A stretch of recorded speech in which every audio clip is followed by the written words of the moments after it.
Olá, muito boa tarde. Mais uma vez estou aqui presente no Congresso do World Scouting. É um prazer participar.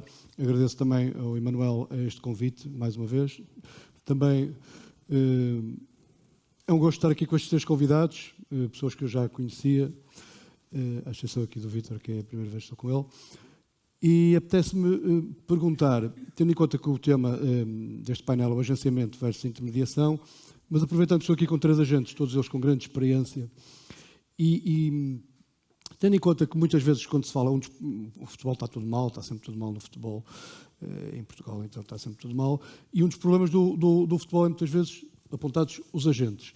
Já que estou aqui com três demónios do futebol, eu aproveitava para, se querem explicar um pouco e desmistificar esta ideia de que o agente é esse demónio, qual é o papel realmente do agente no futebol. Não sei quem quer começar, está para a frente. Bem, se calhar Vítor, boa força. tarde. Antes de mais, obrigado pelo convite. Fala-se dos agentes como o parente pobre do futebol. Eu não sei porquê, porque realmente o mercado está muito dinâmico, quanto a mim, no bom sentido da dinâmica do mercado, e os agentes foram os fortes responsáveis por esse incremento, por esse aumento. O que ajuda bastante, vamos falar dos três grandes players, que são aqueles que nós representamos, que nós somos prestadores de serviços. O clube que vende, muitas vezes tem interesse em conseguir receitas extraordinárias, porque com as receitas correntes não é possível manter a gestão do clube. O clube que compra consegue atrair talento para o seu clube e resultados esportivos, e muitas vezes depois a revenda desse próprio talento. E o jogador, alguém que, quanto a mim é o agente, tem que ser o agente, que defende os seus interesses, que ajuda na sua carreira e que ajuda na sua vida. Portanto, isto é o lado positivo que eu vejo no futebol. Destes intervenientes, que são, para mim, os principais no mundo do futebol, acho que a má imagem que os agentes têm é a imagem pública. Porque pessoas que estão fora do meio não entendem aquilo que nós fazemos e que pensam que nós estamos a retirar parte do valor do futebol. Nós somos comissionistas. Portanto, nós, para recebermos uma comissão, temos que gerar receitas. Eu não ouço dizer mal dos agentes imobiliários ou dos agentes que vendem carros. Porque é que o agente esportivo há de ser diferente dessas pessoas que estão nesses mercados? Jorge. Antes de mais, boa tarde. Agradeço o convite interessado pelo Dr. Emanuel Calçada. É um prazer para mim fazer parte deste congresso. Saudar também o ilustre painel. E dizer o quê? Dizer que temos que deixar de ter medo de assumir o que é o agenciamento profissional. Nós, como disse o Vítor e bem, somos parte do processo e somos parte bastante contributiva para o grande desenvolvimento do futebol. Acho que o futebol, nos últimos anos, sofreu uma alteração incrível. Muito se deve, e importante, papel dos agentes. Nós exportamos valor, nós criamos negócio não só nos próprios jogadores e nas famílias, mas fundamentalmente nos clubes. E eu acho que nós não devemos ser tidos como o parente pobre do processo, porque não podemos nos mentir a nós próprios. O futebol mudou, as mentalidades mudaram. O futebol de hoje não é seguramente o futebol de há 20 ou 30 anos atrás. E falo isso porque o meu pai foi treinador, foi jogador e foi presidente. E o futebol mudou. E eu acho que o input dessa mudança deveu-se fundamentalmente ao trabalho de grandes agentes. E nós temos em Portugal grandes agentes. E um dos maiores agentes a nível mundial é português. Temos orgulho que assim seja. E o nosso trabalho, a nossa visão, a nossa perseverança, o nosso desenvolvimento do próprio futebol, levar Portugal além fronteiras, não é? Porque nós, muitas das vezes, somos brokers, ou seja, vamos descobrir mercados onde eles não existem e trazemos esse recurso para o nosso país, porque quando nós vendemos jogadores de cá, estamos a valorizar a carreira dos jogadores, estamos a valorizar o potencial dos próprios clubes e é uma indústria que mexe. E nós temos que deixar de ter vergonha de dizer que nós ganhamos dinheiro com isto, e temos mesmo realmente de ganhar dinheiro com isto. Porque o que nós ganhamos com isto é exponencialmente o lucro de muito mais gente. E o futebol não é só na venda do próprio jogador, porque nós temos que ver o que é que movimenta o fenómeno do futebol. As televisões, a indústria, o merchandising, os clubes, os enfermeiros, os preparadores físicos, os ginásios. O futebol é uma indústria que movimenta muita coisa, mexe com muita coisa. Não se limita só ao clube, ao presidente, ao jogador e ao agente. Há muito mais além disso. E pronto, e nós, entre nós, acho que a importância também de nos darmos uns com os outros, de partilharmos as nossas experiências, e o tema de hoje acho que é o mais direto possível. Falamos de agenciamento e falamos também da intermediação, que eu acho que são duas coisas distintas, e acho que vamos lá chegar a esse tema. E é importante isso, e é importante que nós assumamos que nós estamos aqui realmente para criar riqueza e também para evoluirmos nas nossas carreiras. E acho que nós somos importantes motores da indústria do futebol. E há que assumir isso. E tanto é assim que, se calhar, Ulisses, que muitas vezes, mais do que o agente, se calhar, ou tantas vezes como o agente vai apresentar um jogador a um clube, são muitas vezes os clubes que vos procuram, ou se calhar mais vezes até apresentam as necessidades e perguntam, pedem a vossa ajuda para uma determinada posição, um central, um avançado, um ponta de lança, um extremo. Primeiro, o convite ao Dr. Emanuel Calçada e à Quest, e parabenizar a Quest por este excelente evento. Penso eu que já vai na sua 4ª edição, e espero que cá estejamos por muitos mais anos. Pronto, quanto à questão sobre os clubes, hoje em dia o agente, que agora é denominado intermediário, não é só, eu não me considero na minha estrutura que trabalha comigo, somos um intermediário para um negócio do próprio dia. Penso que é isso que querem tornar o nosso negócio. Como disse o Vítor e bem, não temos que nos esconder, estamos aqui, somos parceiros de clubes, somos parceiros de jogadores, agenciamos jogadores, e também em relação àquilo que acabou de perguntar, somos suporte para clubes. Muitas vezes porque temos o canal necessário para fazer um bom serviço e conseguir um preço melhor, muitas vezes porque o clube não quer revelar a sua identidade e recorre a parceiros, neste caso intermediários, em que podemos trabalhar de forma sigilosa, em que o clube possível, o hipotético vendedor, não sabe quem é o hipotético comprador. Eu considero que há espaço para todos, e no nosso caso somos uma mais-valia para a modalidade e para o negócio em si. No caso da má fama do que falava, penso que, e entrando um pouco no tempo do intermediário versus agentes, eu tirei a minha licença de agente FIFA em 2003, por isso já lá vão 16 anos, e era o número 23. E em 2015, quando acabou o licenciamento, na altura denominado agente FIFA, ainda só existiam em Portugal 70 e qualquer coisa, se não me engano. Porque no dia que eu fiz o meu exame, fomos a exame 54 e passámos 3. O que quer dizer que estaríamos, na altura, mais preparados para esta profissão, de uma forma autorizada. Agora, com os novos regulamentos de 2015, em que não há qualquer exame, qualquer pessoa que decida trabalhar nisto, que tenha 1000 euros e que não tenha dívidas às entidades fiscais, pode ter a outras, e que não tenha assassinado ninguém, digamos assim, que tenha um cadastro, um cadastro criminal, pronto, pode ser intermediário licenciado. Para mim, acho que a licença devia de ser muito mais do que isso. E isso leva a outro fator, que é entrarem para o ramo pessoas, digamos, não capacitadas para tal. E não estando capacitadas, e não tendo o know-how, e não tendo a experiência, e não tendo conhecimento, vai levar a erros, naturalmente.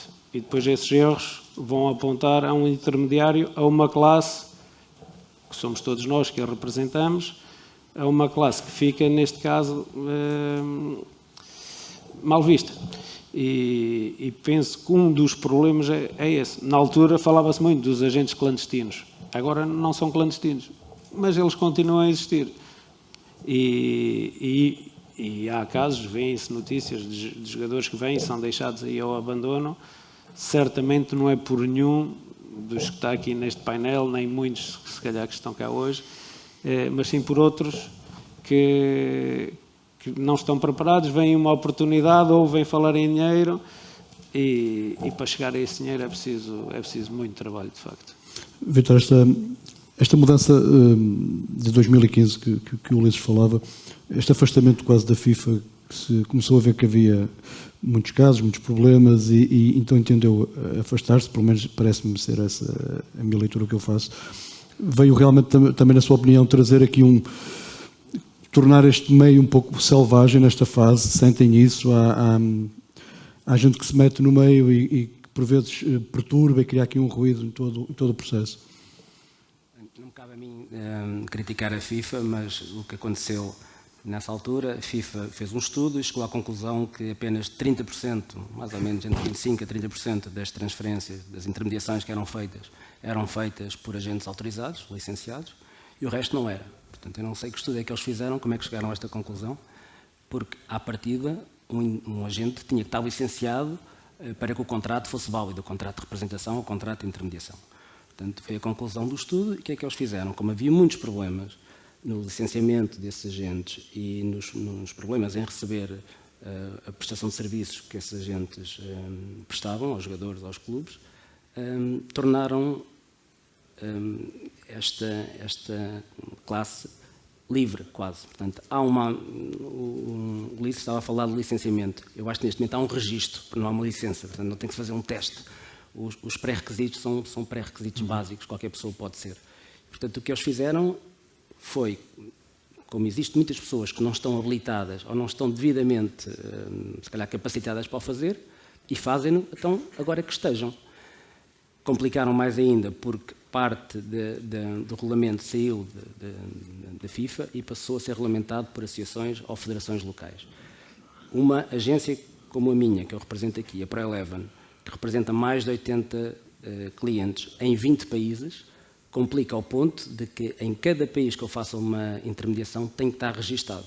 Portanto, isso aumenta exponencialmente os custos da própria operação. Portanto, em cada país que eu faça uma intermediação, ou tem que estar autorizado, ou então tem que ter um parceiro autorizado para que o contrato de intermediação seja válido, senão não é válido. Se tiver algum problema, já não posso recorrer à Câmara de Resolução de Conflitos da FIFA, tem que ir aos tribunais comuns. Portanto, isso complica bastante a nossa vida.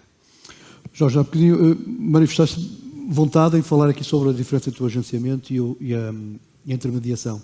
Então, que diferença é essa? Não, existe, cada vez mais existe.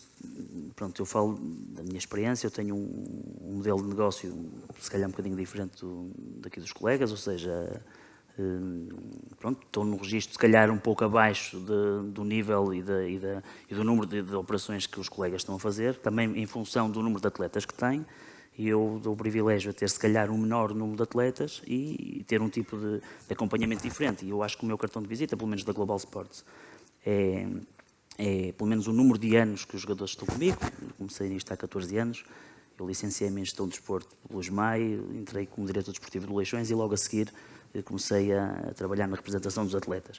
E dizer o quê? E hoje em dia, se calhar, começo a pensar se esse agenciamento durante muitos anos, não é? O criar, o formar, o acompanhar, o evoluir, o fazer acontecer, se realmente vale a pena, porque a partir de determinada altura, da forma como o negócio se está a direcionar, nós temos que estar muito mais atentos, não só ao nosso jogador, mas fundamentalmente também ao nosso cliente, que é o clube, e que nos retira muito tempo de fazer coisas realmente importantes, porque perde-se ou tanto tempo ou mais no acompanhamento, na formação e tudo mais. E se calhar, e como disse, os nossos contratos de 2 em 2 anos com os atletas, nós estamos expostos sempre à renovação ou não desse vínculo. E por isso é que hoje, na maior parte dos casos, muitos agentes, e eu também tenho que repensar um bocadinho no que aí vem, está muito mais focalizado na intermediação, não é? Do negócio, ou seja, ter o cliente, ter o clube, fazemos parcerias cada vez mais, e nós temos um exemplo gritante este ano, que é um bocadinho o exemplo disso, que são duas realidades completamente distintas e estão aqui presentes, curiosamente, que é a negociação da maior transferência deste ano, que é o João Félix, que é uma empresa que formou, que acompanhou, que educou o atleta, que depois é outra empresa que também tem a área de negócio, tem a forma e a ferramenta para fazer acontecer, e pronto, e a junção dos dois deu uma grande operação e que todos nos orgulhamos, e eu, pelo menos, como português e como agente e como frequentador do nosso futebol, vejo nisto um motivo de orgulho. Ou seja, é compatível acontecer. Agora, o paradigma do agenciamento está cada vez mais a mudar, e nós temos também que nos adequar à realidade do mundo de hoje. Isto porque, Ulisses, ser agente de um jogador faz dali perder muito tempo, porque muitas vezes o jogador recorre ao agente, se calhar quando não está muito bem, e isso pode acontecer não encontrar, também poderá encontrar, mas pode não encontrar no clube, e por vezes são problemas que o clube não está a sentir muito bem, e é com o agente que vai se queixar, que vai apresentar os seus problemas. E além, portanto, desta fase do negócio, do agente que só trata de negócio, que só faz, que diz que o jogador vale tanto e tanto, não, há uma parte quase que de pai e de família também com o jogador. Neste trabalho há duas coisas diferentes. Uma, a parte de agenciamento, a outra a parte de intermediação, trabalhar como broker, fazer apenas o negócio e terminar aí a ligação. Na parte do agente, naturalmente, temos o acompanhamento diário com o jogador, conseguir os tais, como dizia o Jorge, o fazer acontecer, ou seja, os contratos que eles necessitam, o projeto esportivo que eles anseiam, e para chegar a esse caminho, no dia-a-dia, há todo o tipo de situações que temos que estar presentes. No nosso caso, nós trabalhamos com o jogador e com quem está próximo do jogador, as suas respectivas famílias, e é dessa forma. Que consome bastante tempo também, imagino, uma pressão muito grande. Como é óbvio, e por isso é preciso estrutura, é preciso pessoas que façam esse serviço, porque os jogadores são naturalmente e com o seu direito exigentes, né? E temos de estar capacitados para dar respostas. Vítor, estamos num congresso de scouting, falamos de departamentos que observam os jogadores, procuram os jogadores, então esses departamentos, eles por eles, não serão capazes só por si só de encontrar os jogadores, são precisos os agentes, por vezes, depois afinal contactar os agentes. Há aqui alguma coisa que está a falhar ou nada falha e as coisas funcionam normalmente assim? Todos se encaixam e todos fazem parte do jogo. Eu entendo que a finalidade do scouting é o recrutamento, portanto, a contratação, porque identificar o talento e não recrutar é perder tempo. Acho que estamos todos de acordo. E é no recrutamento que a gente pode ser importante. E aqui um alerta aqui para a plateia, quem trabalha na área de scouting, e muitas vezes é um problema que eu deteto nas várias pessoas que trabalham na área do scouting, é não ter ideia do mercado. É ver, identificar o talento em níveis competitivos, onde o clube para o qual trabalham não tem capacidade aquisitiva, não conseguem comprar, uma perda de tempo também. Portanto, entendo que do conhecimento que deve existir por parte de quem trabalha no scouting, conhecimento técnico, tático, tudo o resto que já foi aqui falado e não vou acrescentar nada, mas na parte do conhecimento de quanto pode custar a transferência deste jogador ou quanto este jogador tem de expectativa salarial, é importante para o recrutamento, para a conclusão do negócio. E isso tem que se fazer em parceria com o agente que representa o jogador ou com o agente que está a intermediar a operação, senão não vou conseguir recrutar. A importância para mim é toda essa.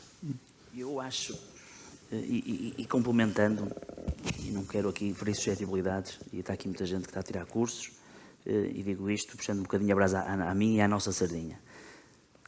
Atualmente, eu arrisco-me a dizer que as empresas de agenciamento estão mais preparadas no que diz respeito ao scouting e ao recrutamento dos atletas que muitas das vezes os próprios clubes. Eu dou exemplos claros.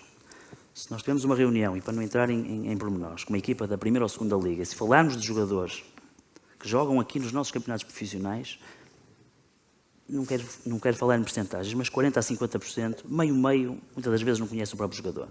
E nem vamos mais abaixo disso. Se formos falar dos campeonatos de Portugal, se formos falar em divisões inferiores, as empresas neste momento de agenciamento estão mais preparadas no que diz respeito ao conhecimento do próprio mercado do que o próprio cliente que vai recrutar, não é? Relativamente ao scouting juntamente do agente, eu aí acho que nós estamos a criar um vácuo entre os dois, não é? Porque o departamento de scouting do próprio clube está a trabalhar para o clube e não para o agente que representa o jogador, não é?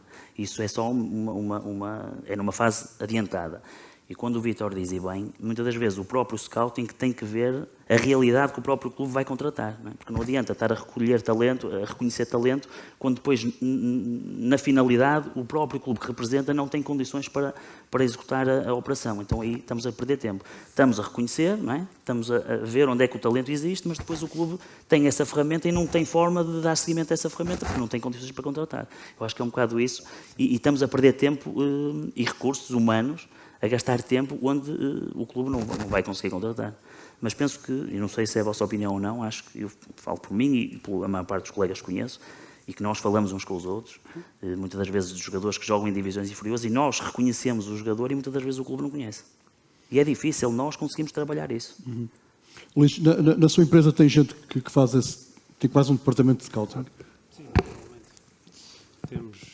Estamos organizados com o departamento de scouting, temos pessoas que vêm para nós, ou seja, o jogador que nos interessa vir a representar, e que também vêm para os nossos clientes, ou seja, potenciais jogadores que possam interessar, clientes clubes, neste caso, mesmo que não sejam da nossa carteira, e aí entramos em parceria. Fazemos também esse trabalho. Penso que não fazendo, não conseguimos estar no mercado. Na ProEleven imagino que também tenham esse departamento. Isso é feito a partir de uma certa idade, é feito... tem pessoas que vão aos jogos, pessoas que dizem, pá, ali um miúdo do clube tal que joga muito bem nos juvenis. Há uma organização, como é que é feito mais ou menos esse processo? Eu tenho tenho neste momento 9 pessoas a trabalhar na área de scouting. Portanto, o que estava a dizer o Jorge é que existem vários clubes da primeira divisão que não têm 9 pessoas na área de scouting. E 9 pessoas com meios, de falar com 3 veículos disponíveis para ver jogos de futebol, até são mais neste momento, ferramentas como o iScout, tenho um departamento de análise estatística com um engenheiro informático a analisar os dados de alguns jogadores, e neste momento criámos um departamento de estudo de mercado para analisar o jogador na sua vertente económica, portanto não só na vertente desportiva, que para mim faz toda a diferença quando tentamos definir, e estamos a falar de um contrato de confiança, quando assinamos com um jogador no tal gestão da sua carreira de 2 anos, tentar perceber em 2 anos o que é que nós podemos fazer. Temos que dar uma dose de realidade ao jogador, e fazemos isso com conhecimento, porque sem conhecimento é futurismo, é a bola de cristal, não utilizamos. Que muitas vezes não resulta depois do investimento feito no jogador. É um compromisso que temos que e decisões temos de tomar em conjunto. Toda a decisão tem um risco e, portanto, quando tomamos a decisão temos que estar ciente do risco, mas não se consegue nada sem planeamento, quanto a mim. Estamos a falar de uma carreira, temos de falar de um planeamento de carreira. O agenciamento muitas vezes é feito em trazer os jogadores de fora para Portugal, mas também levar os jogadores muito e abrir outros mercados. Tem sido assim com o Jorge, não é? Sim, nós vamos fazendo alguns milagres, não é? Porque se nós estivermos circunscritos ao mercado que nós ocupamos, não faturamos aquilo que também queremos faturar e também não evoluímos nesse sentido. E por isso vamos descobrindo mercados. Eu, no passado recente, também em função do trabalho do próprio treinador português, iniciei um trabalho na Arábia Saudita e que agora estou a dar desenvolvimento àquele trabalho, mas só desenvolvo o trabalho porque o resultado existe. Porque a colocação do treinador português deu resultado, os jogadores que vêm do nosso campeonato deram resultado, o clube vai ganhando com isso e toda a gente tem que ganhar. Porque no futebol, se não houver uma simbiose entre o ganho de todas as partes, alguma parte vai quebrar, não é?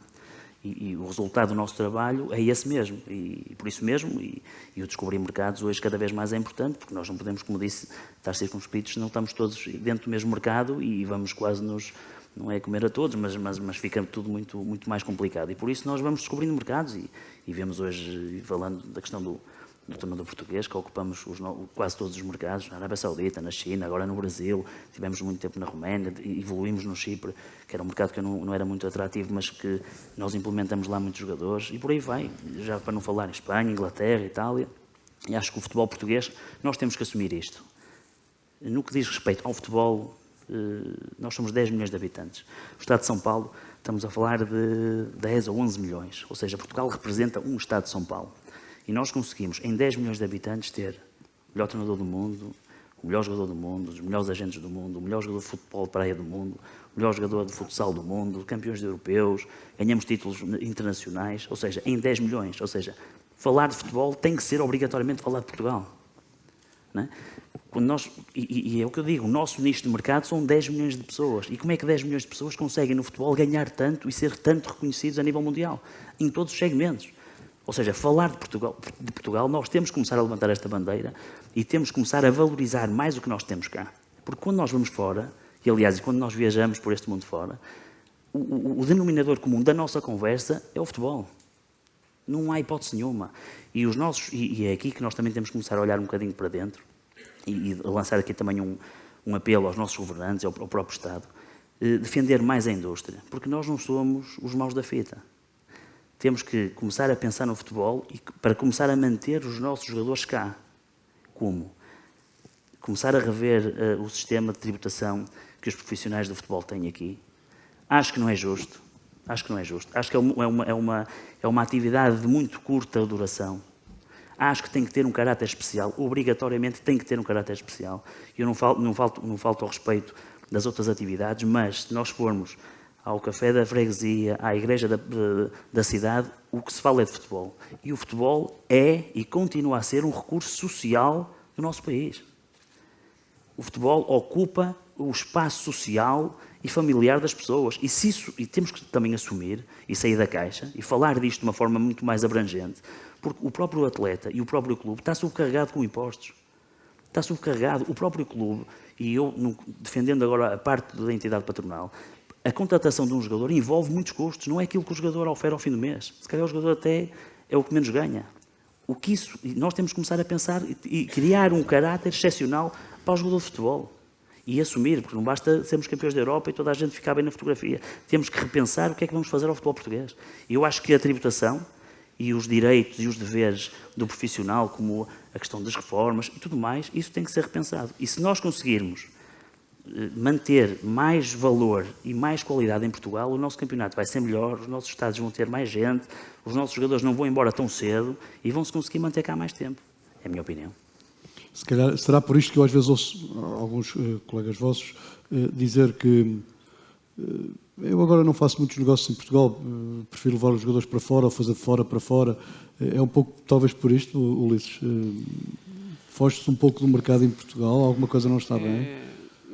Não necessariamente. Acho que nós, na nossa atividade, vamos procurar alternativas, descobrir oportunidades. É o nosso trabalho. No caso de levar para fora, é porque financeiramente os outros campeonatos estão mais atrativos e desportivamente alguns.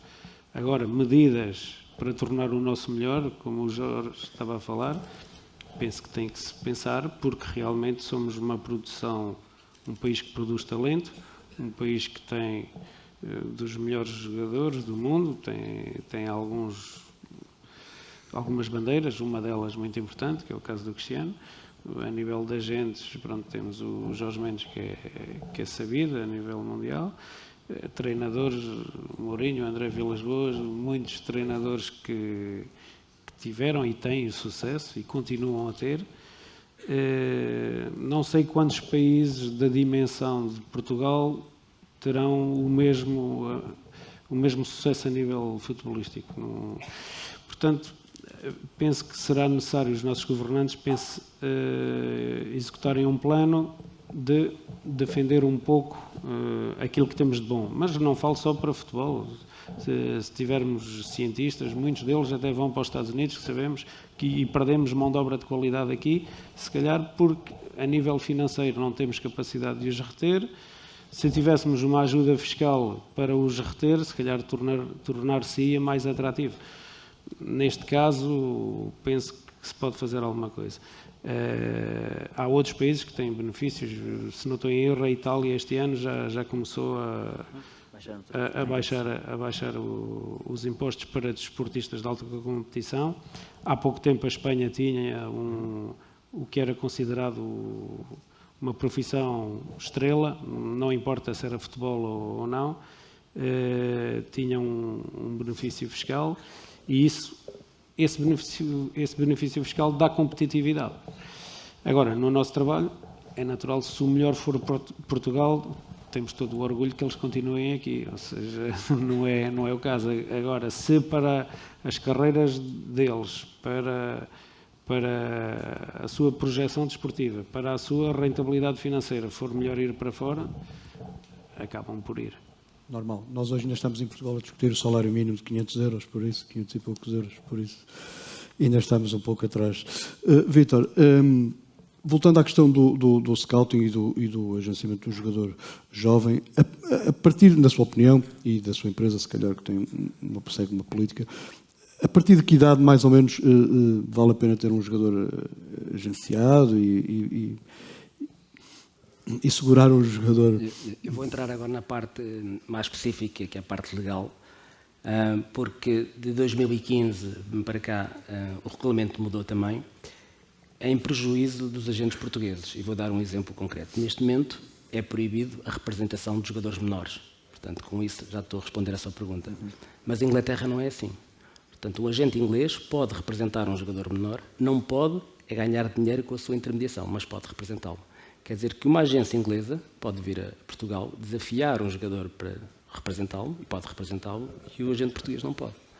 Portanto, que é uma questão claramente de justiça que a FIFA tem que regulamentar. A lei portuguesa é a lei portuguesa que... O regulamento português Okay. proíbe a representação de menores. E em Inglaterra não é assim. A intermediação é proibida. Portanto, ganhar dinheiro com a intermediação de um jogador menor é proibido. Portanto, para nós, cada vez se torna mais difícil a representação, o plano de carreira dos jogadores menores de idade, porque é proibido. Temos de ter muito cuidado quando abordamos esse tema e fazemos sempre mais como parceiros de família, como qualquer coisa do género, porque não podemos. Legalmente não estamos autorizados.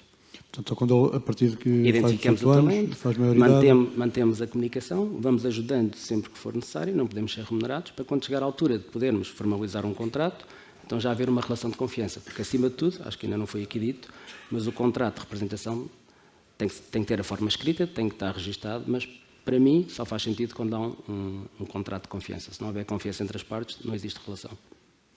Jorge, como é que é essa relação e essa confiança com os jogadores? Concordo plenamente. Eu acho que isto é como um casamento. Quando um não quer, dois não podem.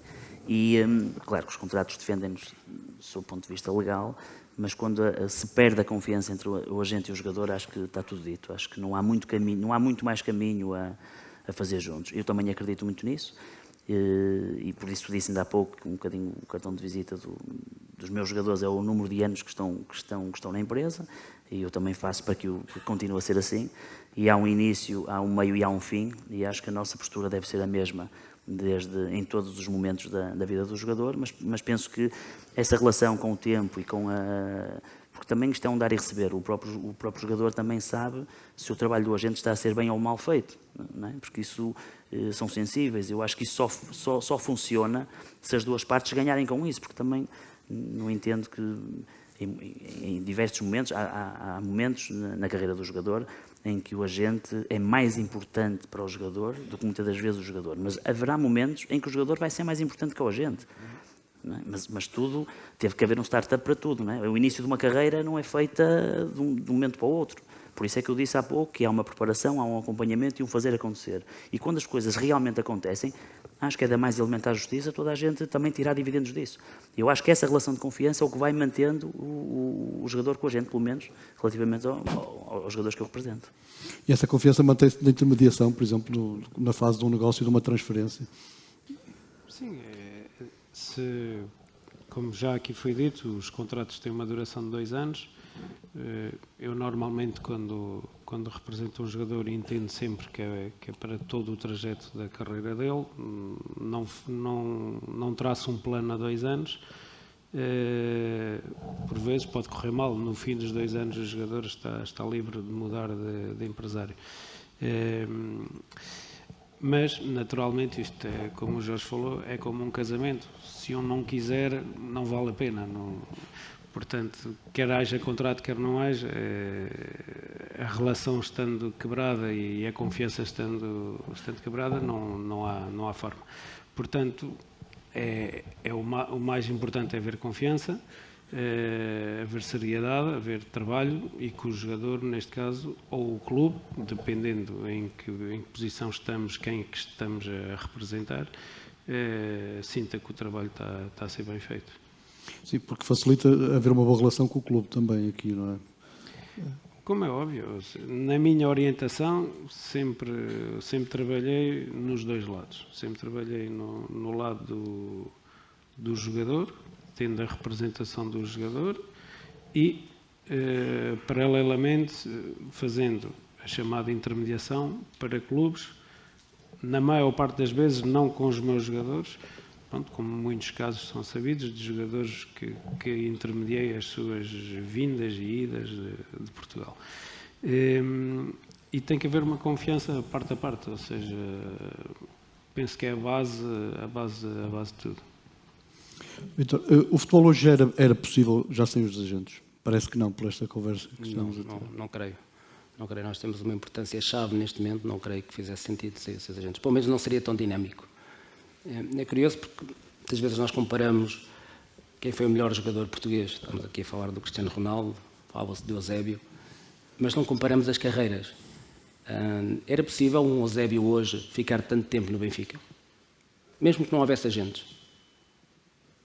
Acho que também estou a responder essa pergunta. Não é? Portanto, o próprio jogador quer ter essa dinâmica de mercado. Portanto, há uma necessidade. Essa necessidade existe, logo tem que existir quem vai suprimir essa necessidade. Um prestador de serviços, que é o agente.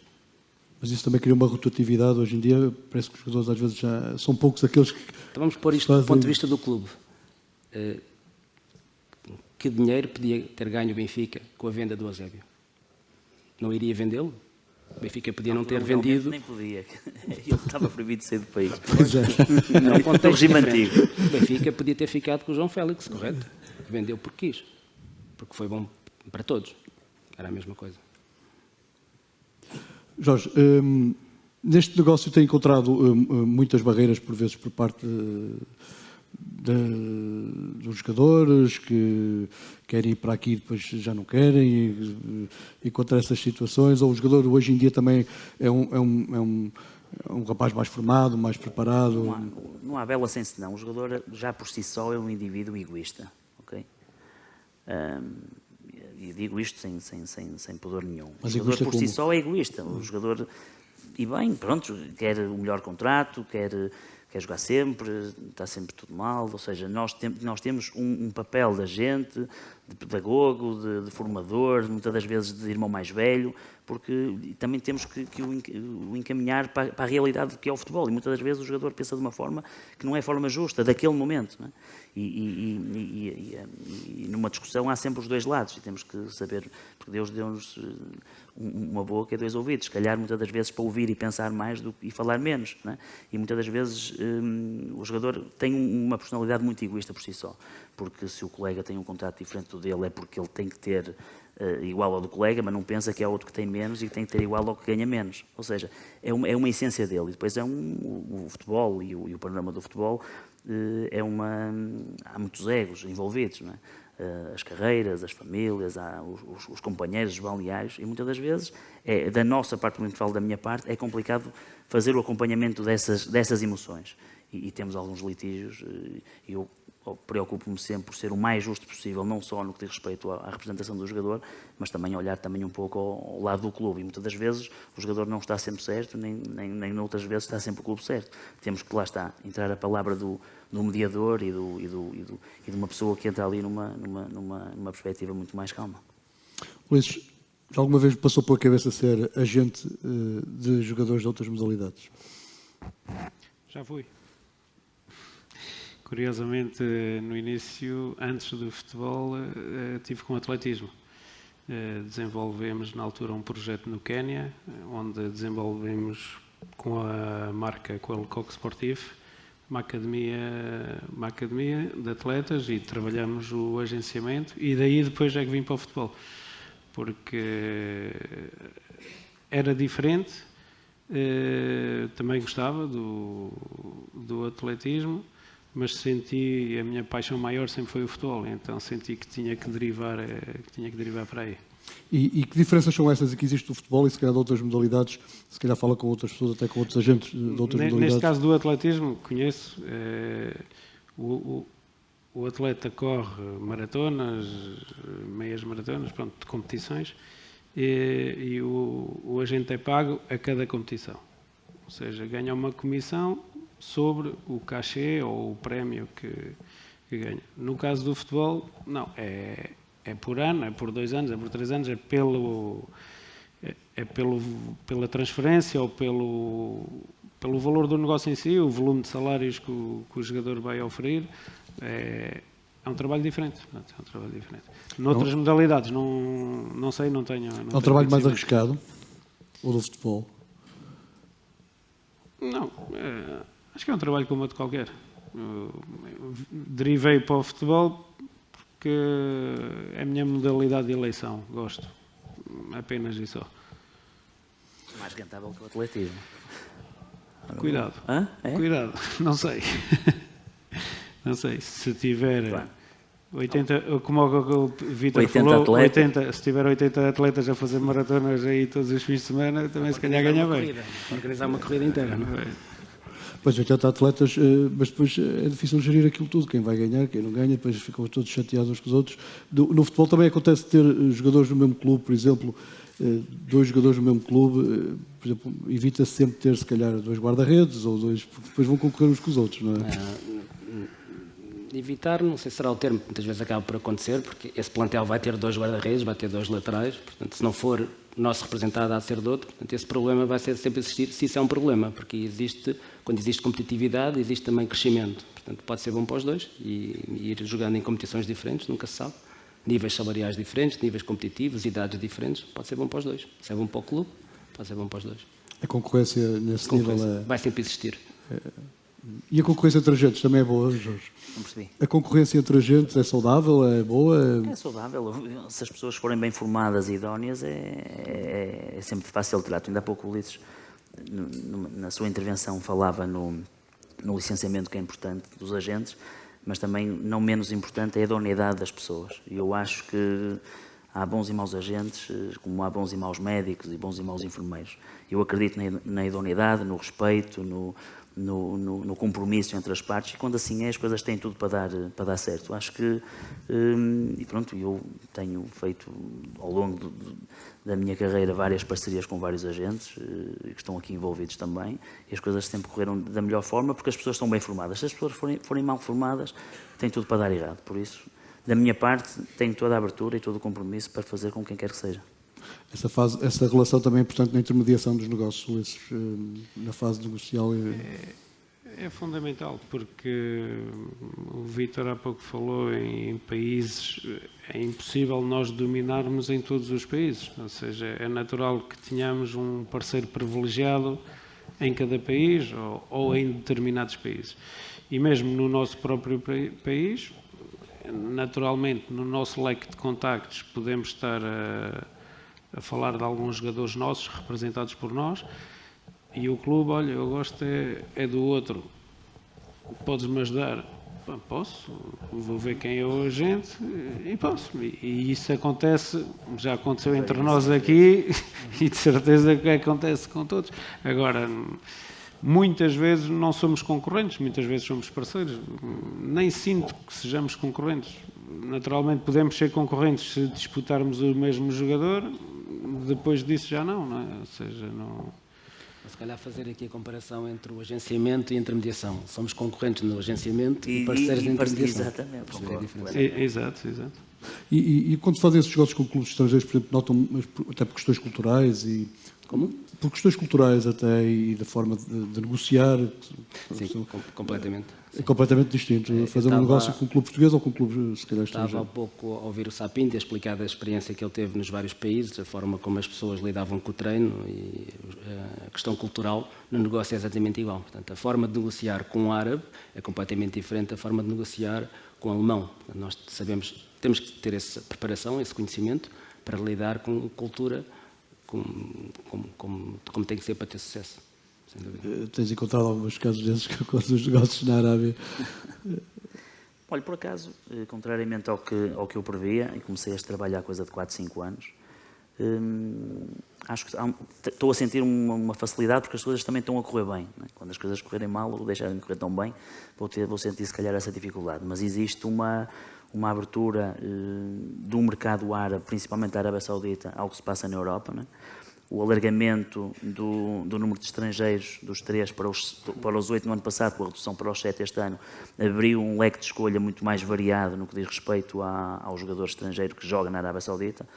A modificação da regra de algumas posições nevrálgicas da equipa, fundamentalmente do guarda-redes, que já pode ser estrangeiro, também modificou e melhorou o campeonato. E, aliás, nós hoje vemos que não há problema nenhum dos grandes treinadores a nível internacional irem treinar na Arábia Saudita.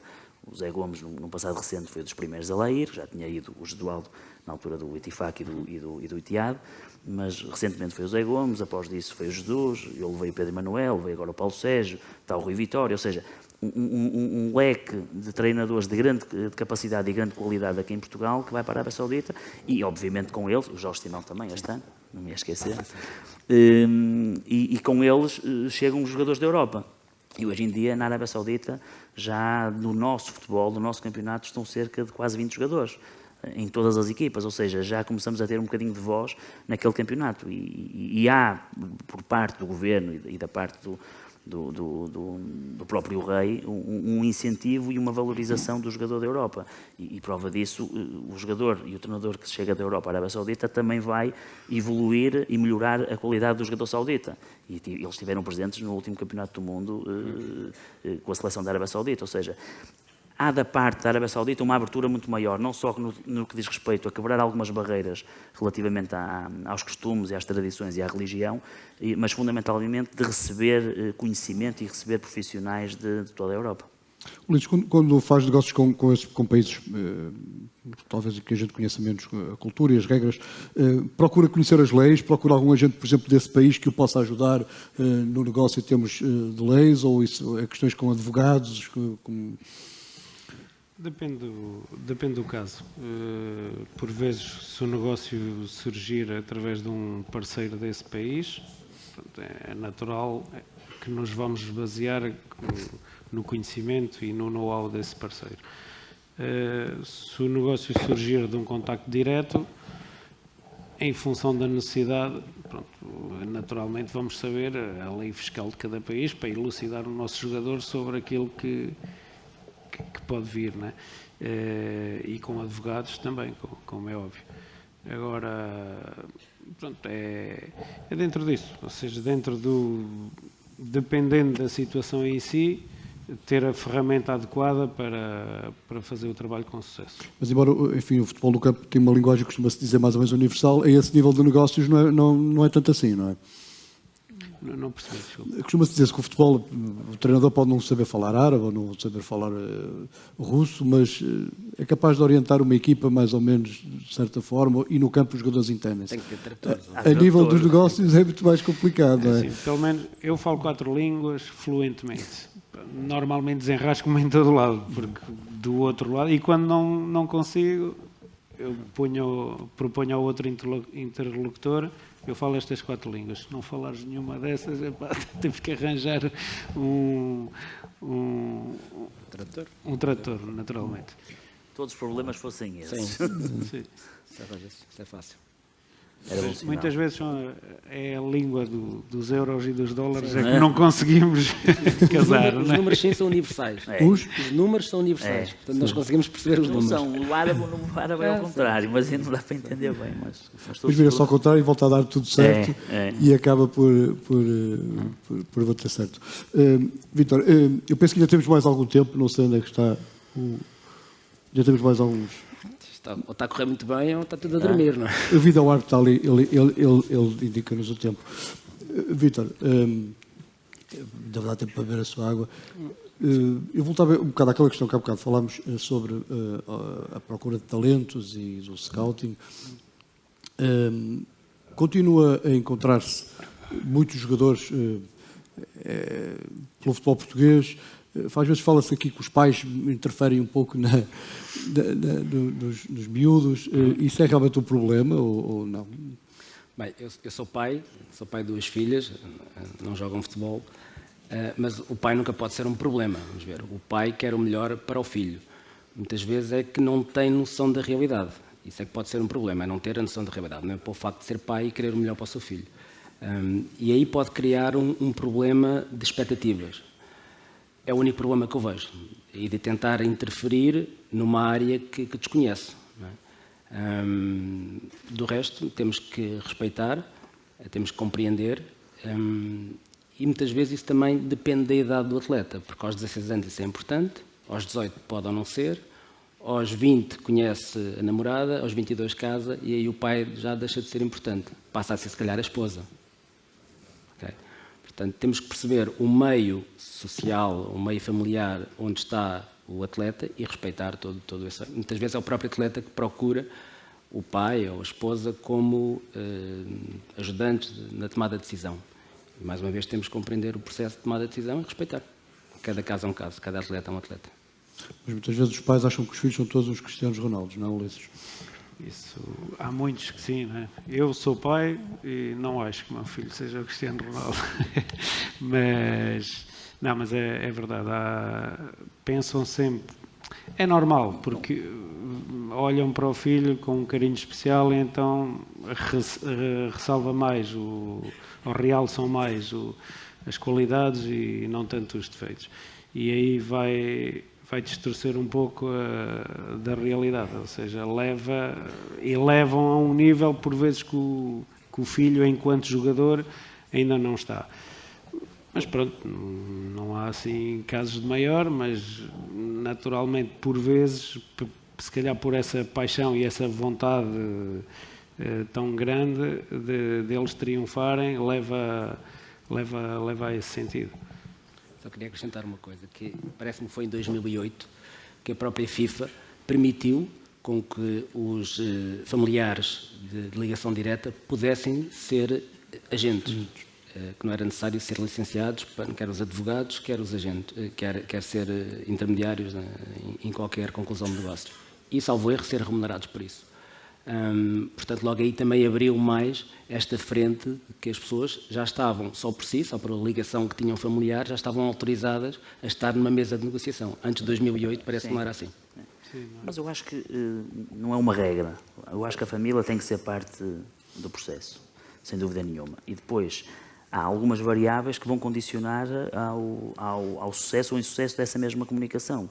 O meio social em que o jovem cresceu, a profissão e aquilo que os próprios pais fazem. Muitas das vezes disseste que o próprio pai vê num filho uma oportunidade futura de mudar a vida e se calhar o futebol pode ser um caminho para mudar a vida de famílias. Mas em outros casos temos pais muito bem formados, em que se preocupam com a formação do próprio filho e com o seu desenvolvimento, que entregam a gestão da carreira ao agente e a partir daí tomam a posição de pai e não de agente. Ou seja, temos as duas vertentes, não podemos dizer que o pai será sempre um problema na construção do próprio filho ou vice-versa, ou seja, há dos dois tipos. Agora, que existem alguns problemas, existe, mas muitas das vezes, na maior parte das vezes, o pai ocupa-se e preocupa-se no sentido de ser pai e entrega a gestão da carreira ao agente. Ao longo da carreira vão aparecendo alguns problemas, como por exemplo as lesões. Já aconteceu alguma situação, por exemplo, no seu caso, com lesões e que depois os jogadores pensam que vem a carreira posta em causa e o agente entra ali e convence-o que as coisas não são assim?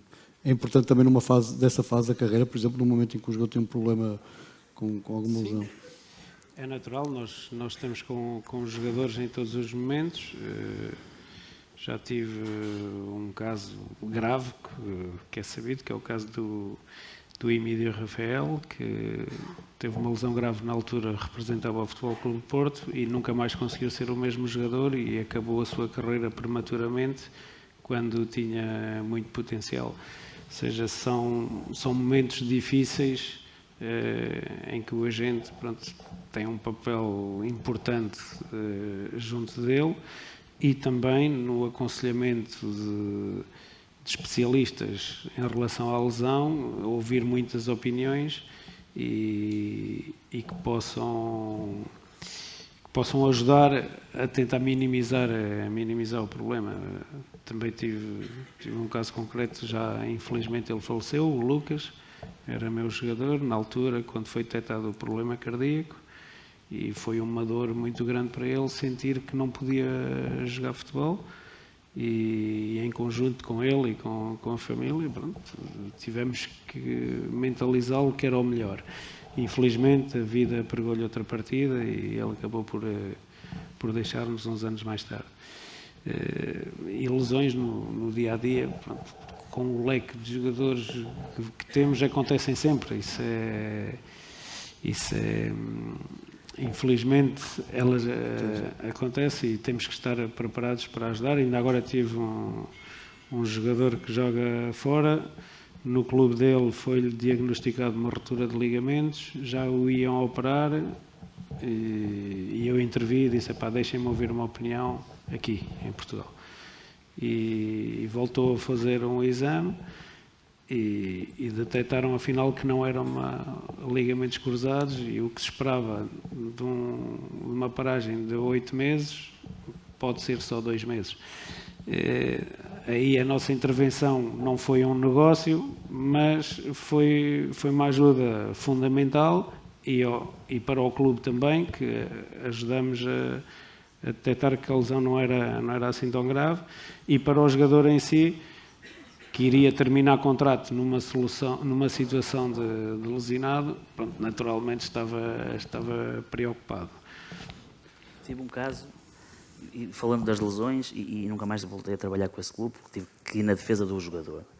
Eu tinha levado o Leandro Tatu daqui do Beira-Mar para o Steaua de Bucareste, depois no ano seguinte fiz o Varela do Vaslui também para o Steaua. E nós fazemos um contrato de 1 ano, fizemos uma renovação automática, e na penúltima jornada do campeonato era Dinamo de Bucareste-Steaua, o presidente, o dono, Gigi Becali, chama-me a Bucareste para executar a renovação do contrato do jogador. O jogador top, o Steaua estava a ganhar 3-1, aos 82 minutos ele leva-me sozinho, saiu, maca, eu fui ao balneário, o árbitro disse até foi o Algarve Benquerense nesse ano, um árbitro português. E vou ao balneário e ele diz que está tudo bem, que dói-lhe só um bocadinho. No dia seguinte faz a ressonância, e nós tínhamos marcação da assinatura de contrato, da extensão da opção, no dia seguinte em casa de Gigi Becali. Esse Gigi Becali foi aquele que cortou a cabeça há uns meses, não foi? Devia cortar, não era só a cabeça. Entretanto, o rapaz, e-mails trocados, comunicações feitas, tudo previamente feito, vai fazer o exame, dá uma ruptura de ligamento cruzado. Vamos para a casa do Gigi Becali, não nos recebeu, saímos de Bucareste completamente abandonados, ou seja, não executaram a opção. Claro que entregamos isso ao departamento jurídico, executamos isso na FIFA, tiveram que reentregar o jogador, tiveram que lhe voltar a cumprir com aquilo que já estava previamente definido ao acionar a opção do contrato, mas a partir desse momento eu consegui valer o privilégio do contrato e o jogador foi obviamente reintegrado, mas eu nunca mais voltei a trabalhar com o Steaua de Bucareste, como é óbvio. Não é? Mas pronto, fiz o meu trabalho como devia ser feito, executei aquilo que tinha que ser executado, a quem de direito, e pronto, o jogador foi ressarcido. Isto é a razão de um contrato feito e que ele faz um ligamento cruzado aos 82, 83 minutos do último jogo do campeonato. E nunca mais voltei a trabalhar com o Steaua de Bucareste, como é óbvio. E começa-se a ver, Vítor, que afinal o agente não é o mal da fita. Mas isto depois lá está. Isto há muitas coisas também que não são públicas, não é? Eu tenho outra história, sem estar a frisar nomes, não convém, mas negociei um contrato num determinado país, onde esse contrato tinha uma cláusula que se o jogador se lesionasse e se a paragem fosse superior a 4 meses, que poderiam quebrar o contrato unilateralmente. Opus-me, na altura que éramos para assinar o contrato não assinámos, voltámos no outro dia só quando essa cláusula foi alterada, e, coincidência ou não, mal a sorte, porque estamos a falar de situações que são de acidentes de percurso na vida de um atleta, depois do atleta ser apresentado, do dia da apresentação, no primeiro dia de treino, rompeu também o cruzado. Portanto, se essa cláusula existisse no contrato, ele, passado 4 meses, estava lesionado e sem contrato. Podíamos ir à FIFA ou não, porque há muitas cláusulas que se põem nos contratos que não são válidas, mas ainda assim remetia para uma determinada federação e íamos ter problemas para lutar pelos direitos do atleta. Aí a nossa experiência ajudou bastante na conclusão positiva do contrato e nos resultados. e já me está ali o Vidal Arte a levantar a placa, a dar-nos indicações de que o nosso tempo terminou, e afinal chegamos aqui com estas histórias, penso eu, a concluir que o agente não é, como eu dizia, o mal da fita, desenvolve aqui um trabalho importante para o futebol, de encontrar talentos, a desenvolver negócios, como meio de, até para o país, como forma realmente de alavancar o país em termos financeiros. Muito obrigado pela vossa presença, muito obrigado por esta conversa que tivemos, espero que vos tenha agradado.